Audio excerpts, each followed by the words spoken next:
Halo semuanya, pada kesempatan hari ini saya akan mempresentasikan sebuah produk yaitu Mantrap perangkap 2-in-1 dengan desain minimalis dan fungsional. Saya Amrina Rosyada dari Product Design Engineering 2022. Berikut langkah-langkah pada saat pembuatan produk mulai dari discover, define, develop, deliver, hingga evaluasi.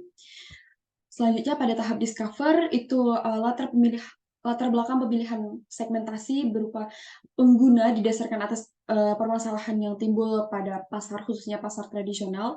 Lalu permasalahan ini dikerucutkan kembali dan diperuntukkan untuk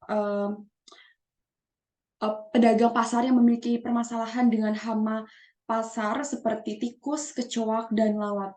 Lalu pada bagian sudut sini terdapat data secondary data di mana berdasarkan penelitian yang telah dilakukan pada pasar tradisional. Lalu di sini ada user segmentasinya berupa geografinya pasar tradisional di Tangerang, Indonesia. Demografinya seluruh pedagang perempuan, baik perempuan maupun laki-laki, dan tidak dibatasi usia. Behavioralnya untuk hama yang ada di pasar dan pedagang yang memiliki permasalahan dengan hama tersebut. Lalu psikografinya rasa khawatir dan takut yang timbul akibat adanya hama yang merugikan barang dagangan serta termasuk dalam kebutuhan. Selanjutnya user persona. Di sini saya menggunakan user persona Bapak Topan Sitohang. Beliau ini merupakan seorang pedagang pasar tradisional berusia 38 tahun. Saya mendapatkan data-data beliau berupa interest-nya, personality, skill, dream, dan lain sebagainya. Selanjutnya, affinity diagram. Di sini saya mengelompokkan berdasarkan 4, yaitu stand, kelayakan lingkungan, keamanan, dan juga kebersihan. Seperti pada stand, itu kesulitan menyusun barangnya, pedagang yang tidak punya lapak tetap, tenda yang tidak terpasang ketika hujan, ataupun kios dagangan yang tidak tertata dengan rapi. Lalu untuk kelayakan lingkungan itu ada bau sampah yang menyengat, terus banyak terdapat hama seperti tikus, kecoak, dan lalat, lalu becek yang menimbulkan bau, air hujan yang menyebabkan genangan, dan lain sebagainya. Lalu pada keamanan sendiri itu sistem keamanan yang masih kurang diperhatikan oleh petugas keamanan pasar, lalu keributan yang terjadi di pasar seperti tingkat kriminalitas yang masih cukup tinggi di pasar tersebut. Lalu yang terakhir itu kebersihan, di mana masih banyak sampah yang berserakan dan baik pedagang maupun penjual sangat kurang perhatian terhadap sampah yang berserakan tersebut. Lalu selanjutnya untuk user journey map dari Ibu Winarni. Beliau ini seorang pedagang bumbu dapur yang berusia 42 tahun, yang hampir 20 tahun berjualan sebagai pedagang bumbu dapur di pasar tradisional. Dan di sini user journey beliau mulai dari bangun tidur hingga persiapan berangkat ke pasar, perjalanan ke pasar, mempersiapkan membuka kios, jualan, menjual, dan melayani pembeli, membereskan dan merapikan barang dagangan hingga beliau istirahat dan pulang. Selanjutnya pada tahap define, di sini problem step-nya kondisi pasar yang kotor dan juga bau membuat beberapa hewan pengerat seperti tikus, kecoa, dan lalat memiliki populasi yang cukup banyak dan hampir tersebar di seluruh pasar, bahkan pada setiap kios dagang sekalipun. Lalu hewan-hewan tersebut sangat merugikan bagi pedagang karena dagangan akan dinilai kurang higienis dan juga mungkin habis dimakan oleh tikus. Lalu di sini saya mengelompokkan berdasarkan 4 how equation, yaitu bagaimana kita bisa mengurangi genangan air yang ada di pasar, lalu bagaimana kita bisa mengurangi bau sampah pada saat hujan, bagaimana kita bisa mengusir hewan pengerat yang mungkin masuk ke dalam kios penjual, lalu bagaimana kita bisa menambah sistem keamanan yang ada di pasar agar barang dagangan tetap aman. Nah, dari keempat how equation tersebut, saya memilih satu how equation yang Yang selanjutnya akan saya kembangkan lagi, yaitu tentang bagaimana kita bisa mengusir hewan pengerat yang mungkin masuk ke dalam kios penjual. Di sini behavioral-nya itu 70% high motivation untuk dapat mengurangi hewan pengerat yang ada di pasar, lalu 30% low ability, sulit untuk menangani populasi hewan pengerat yang mungkin lebih banyak. Lalu di sini ada value proposition design-nya. Di sini jenisnya penggunaannya yang mudah, ramah lingkungan, fungsional, alatnya lebih minimalis, serta dapat menampung hewan pengerat sekaligus banyak.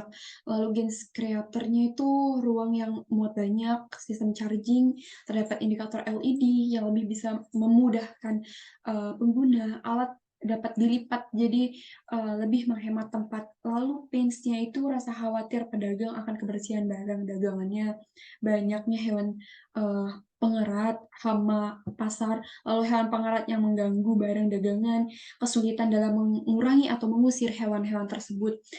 Di sini ada pains reliever-nya itu alat perangkap yang fungsional dan dijadikan perangkap semua hewan pengganggu seperti lalat, tikus, kecoa. Lalu customer jobs-nya itu perangkap hewan pengerat, terdapat untuk products and service-nya itu terdapat indikator angka penghitung, lalu perangkap yang terdiri dari dua bagian. Jadi bagian atas itu perangkap lalat dan bagian bawah itu untuk perangkap tikus dan kecoa. Lalu selanjutnya pada tahap develop, di sini product ideation itu terdapat 3 produk yang dibuat, yaitu produk pertama itu produk yang seperti sistem kamera pengintai dengan menggunakan sensor dan sistem kerjanya menggunakan arus listrik. Dan juga produk kedua itu robot yang dapat bergerak untuk robot yang bergerak dan mengeluarkan suara untuk mengusir seperti tikus, kecoak, dan lain sebagainya. Lalu produk ketiga itu dibagi menjadi 2 bagian, yang atas untuk perangkap lalat dan yang bawah untuk perangkap tikus dan kecoak. Yang di bawah ini menggunakan jaring agar lebih mudah. Dari ketiga produk tersebut, dipilihlah satu ide yang paling memungkinkan, yaitu produk yang ketiga, lalu beralih ke tahap product development, di mana saya itu memilih mengadopsi alat-alat yang sudah ada seperti menggunakan sistem tempat pengambilan pada mesin pencapit boneka, di mana nantinya hama tersebut dapat masuk namun tidak dapat keluar kembali. Lalu saya adopsi juga dari alat perangkap alat yang sudah ada dengan menggunakan kipas yang berputar secara otomatis. Dan di sini juga saya menggunakan desain heuristik nomor 31, di mana desain tersebut bisa disetting naik turun sehingga dapat menghemat tempat. Lalu dari ide yang telah ada, dibuatlah alternatif desain, di mana saya membuat 3 alternatif desain, yaitu pada desain pertama, kedua, dan ketiga. Dari ketiga desain tersebut, saya memilih desain yang ketiga dengan menggunakan sistem seperti botol yang dapat dilipat agar lebih memudahkan untuk menghemat tempat. Dan tujuan produk ini membuat produk yang minimalis yang disajikan dalam bentuk two in one dengan menggabungkan antara jebakan tikus dan juga perangkap lalat. Lalu di sini ada proses pembuatan mock-up-nya, mulai dari merangkai kerangka, membuat PVC, dan finishing juga. Dan selanjutnya ada mood board. Di sini ada terdiri dari minimalis, alat perangkap lalat, dan juga alat penjepit boneka. Lalu 3 kata yang menggambarkan produk saya itu minimalis, modern, dan juga praktis. Lalu story of product-nya itu pada secara keseluruhan produk ini berukuran 40 cm dengan terdiri atas 2 bagian, bagian atas dan bagian bawah. Bagian atas itu termasuk ke dalam perangkap lalat, dan bagian bawah itu perangkap kecoa dan juga tikus, di mana material yang saya gunakan itu PVC transparan dan juga PVC hitam. Dan ada beberapa material seperti kardus, tutup botol air mineral, dan juga clay untuk pendukungnya.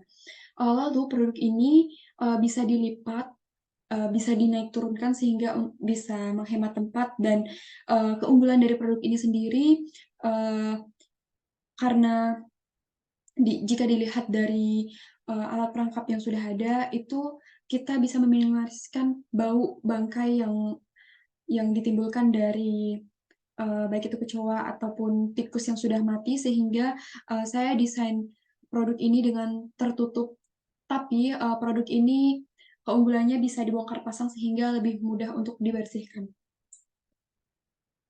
Selanjutnya ini ada beberapa foto produk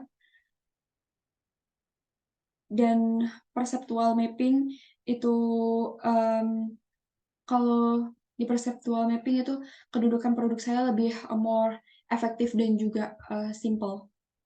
Selanjutnya ada user feedback, saya dan kelompok saya meminta feedback kepada, Ibu Winarni yang memberikan feedback bahwasanya produk saya sangat, modern dan simpel, namun beliau juga memberikan masukan bahwa bentuk produk, harus bisa sesuai, jika diletakkan di sudut ruangan. Terima kasih.